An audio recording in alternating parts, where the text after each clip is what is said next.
So let me give you some examples of this, some things. For example, here's the establishing shots. These are all like screen grabs, right? So this is back in the day. I've had them for a while, so they're not always the most beautiful. But I just kind of play around with it. This is we all know this film, Monsters, Inc., right?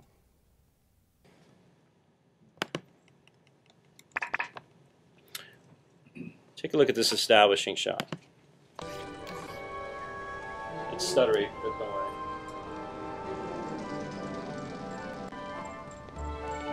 I'm going to back it up just for fun.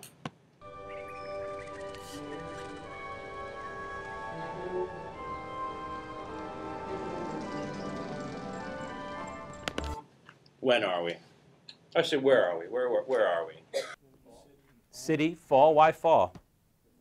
The leaves, the color of the leaves, right? It's a city. It's when are we? Afternoon or morning. Anybody else want to help with that? It's a paper boy, yeah. But there's also it has to be morning, right? Because listen, the international sign of morning in all film. That's the international sign. In film, birds don't chirp at any other time. They'll ruin the shot. So birds only chirp in the morning. They're paid for that, right? That's how you. It's a lot of money, but you only get them to chirp in the morning. Otherwise, they're terrible. So it's the international sign of morning. So you know that. And I'm going to tell you something. This is a cartoon. Somebody drew that. So it's got to be true. Who would labor over all that? It's not a mistake that they drew it like that. It's not a mistake at all, right? So let me ask you this. We're about to see the characters in the setting. Where do you think we're going to see the characters? Where? By the door. Why? They have to come out of the building. It's morning time. Aren't we all going somewhere in the morning, right? So when we look at this, we're going to see, this is the long shot, the establishing shot. Here's our long shot, and here come our characters, right? So our characters come into a long shot. No matter what, because they're talking to each other, they're going to cut to a medium shot, and most likely they'll somewhere down the line, we're going to see a close-up.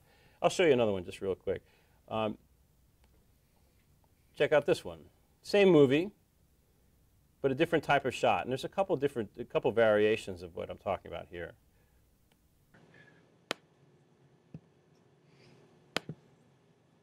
There's a great establishing shot. What do you know about this company? Big, right?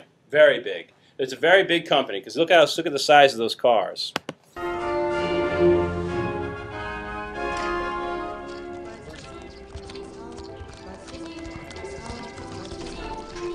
There they are, right? So establishing shot, but there's really a couple establishing shots. They're really showcasing how big the place is. But then, what do you know about the company now? They're global. It's a global company. It's just, see these weird little things you drop in you never knew. By the way, likely never going to watch television the same after this little talk, and you'll probably hate me for it. But that's okay. Most of the stuff is bad anyways. So we have some establishing shots. We could go all day with that. There's a lot of different types of shots, right? But I also want to show you examples of the close-up, because the close-up, that's where things really come into play. You guys know Sergio Leone? Right? I hate to tell you this, you guys, but I've really never seen a John Wayne film. I know. I'm a Clint Eastwood guy all the way. You haven't had John Wayne yet, so you have no point of reference. You're probably right. I don't even care anymore because of this.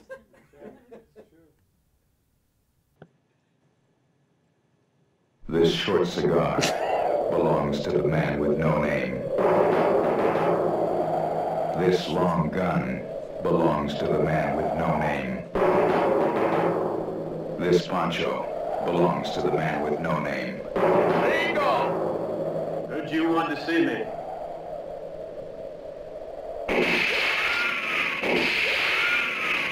What I love about Sergio Leone is he actually he goes back and forth. He skips one. He skips the medium shot.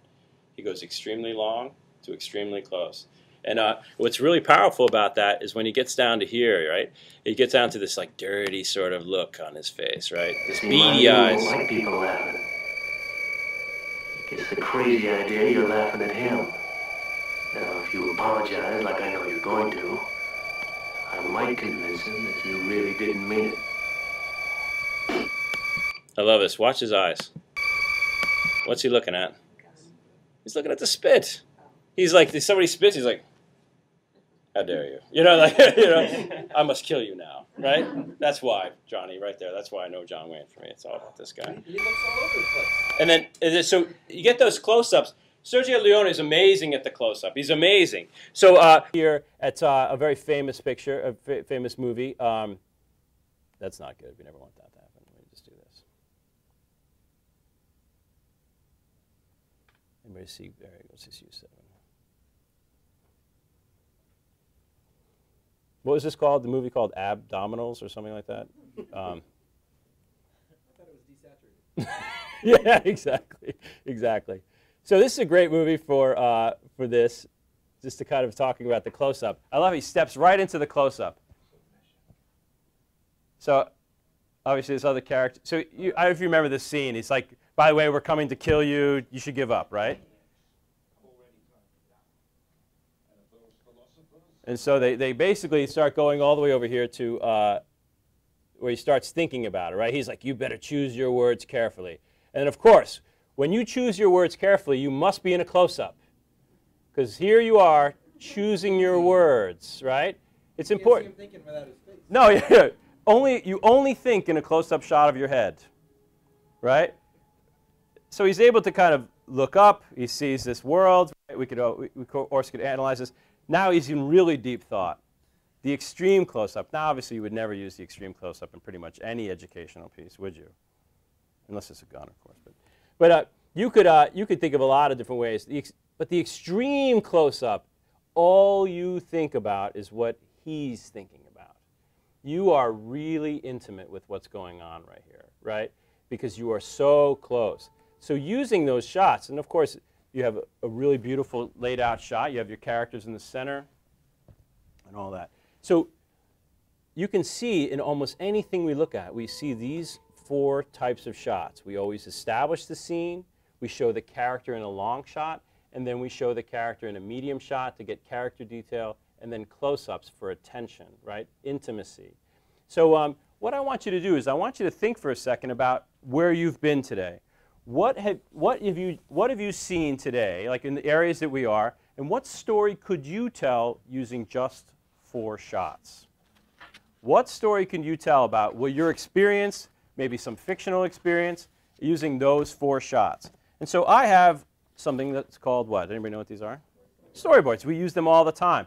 I actually never used them in the business, not even one time. But they're great. It's true. I love to give them out to kids and you guys because this makes me laugh. But no, they're great for visualizing, especially for people who aren't visual people. They're great for visualizing. You want to pass those around?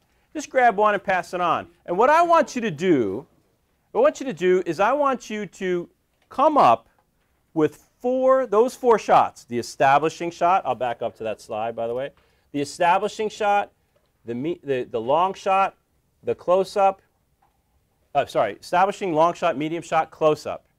And I want you to just brainstorm a story that you could tell using those 4 shots outside this building. Maybe about your experience today. Maybe about some Googler you saw. Maybe something completely fictional, right?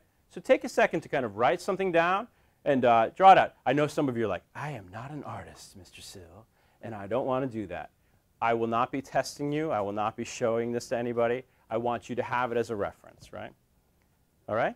So you guys, having a basic blueprint for our shots is always important, right? It's always good. That way, especially if you're having kids in the classroom go off and do this, it's nice to kind of say, hey, do you mind if I look at your storyboard? Because when you go outside and you're going out on campus to shoot, I kind of want to know that you have an agenda.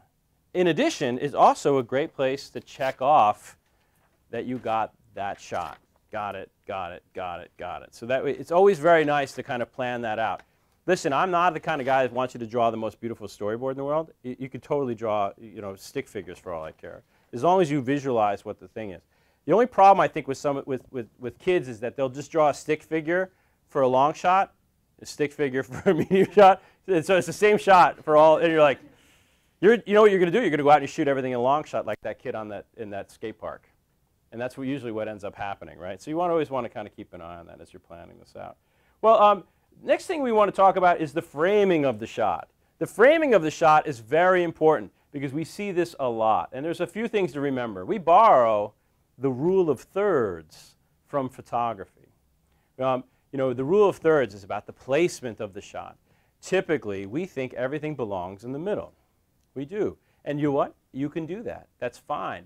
But visually, if you look at any film, they're not in the middle. They're on the lines. At the intersection of these lines and those green points, you place objects of interest, right? The same thing applies for magazine ads, you know, the Z. You know, we place objects of interest on those points. For example, on the top is the horizon. On the bottom is the sand of the beach. On the right is the character, and then the rest is open space. This is a long shot. It says so much. That shot says so much about what's going on, and it's very well framed, right? If we just take a few seconds to kind of think about that, even some cameras, and I don't think the flip camera has it, but even some cameras actually have the rule of thirds in there. You can go into the menu and turn them on. A lot of my students are like, ew, I don't like these lines. No, they're helping you. They're good for you there. I've even seen some teachers take strips of tape and put them on there themselves. I had a situation where my 8th graders, when they would film, you know how it has the numbers, like the recording time? They were leaving that in the clear, so all their videos had all this headroom. All the space. Because then they would upload it, it's like, hey, where'd those numbers go? Exactly. So this is kind of the opposite of that. Exactly. Speaking of headroom, headroom is really important. We see this all the time. Look at the guy on the left. The guy on the left looks like he's too tall to fit into that room, right? He's a giant because his head's stuck up on top. It almost reminds me of those, remember those commercials where the guy superglued the superglued construction worker, right? Like his head's stuck up there, right? And whereas over here on the right, it's too much headroom. You actually see, that guy looks too short in the scene, which is fine. Short people are cool too, right? But you're welcome. And but the fact is, we don't want to make somebody look like that on purpose. Well, unless it is on purpose. The rule that I always employ is that the eyeballs fall on the top third. The eyeballs fall on the top third. Look around, and I'll show you some examples here in a minute. Look around at that and notice that the eyeballs always fall on the top third. Used to be the forehead, but now you'll see in most modern film the eyeballs fall on the top third, right? The other thing is what we call lead room. Notice this guy, he's over on the right, right? So we've placed him off center. He's an object of interest. What's he looking at? We don't know. He's looking at something, right?